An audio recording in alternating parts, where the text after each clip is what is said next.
Here I have the pre-lit Christmas tree from Somikis, and in this video I'm going to show you how to get this thing assembled and what the finished product looks like so you know exactly what to expect when your product arrives. But there's really only 3 steps to it.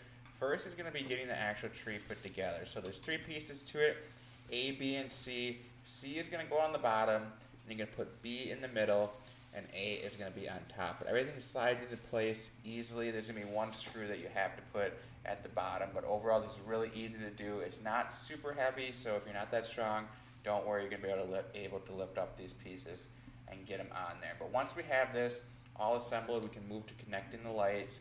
That's very easy as well. So just as you connect C to B and B to A for the tree, that's how you do the lights as well. They're just outlets that you plug into each other, screw on, and everything is going to be fully assembled for you.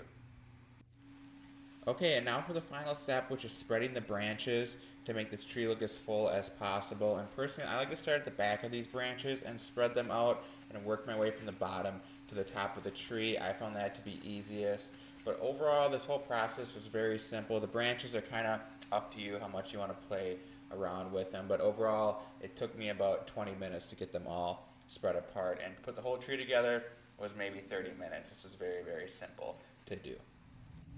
And here's what the finished product looks like. I love how full this tree looks. The pre-lit lights make it so simple to just set up and start using. They're going to have a switch on the bottom that you can control actually just with your foot. It's 1 button you got to press, so you don't need to bend down if you want to turn this on, but there's going to be a bunch of different light modes for you to play around with, and all you got to do is click through them, and if you don't want them on, just click it off, and all the lights will turn off for you. But overall, it's just simple to set up. Looks great in my living room. I give this thing 2 thumbs up. I really do love the lights on it.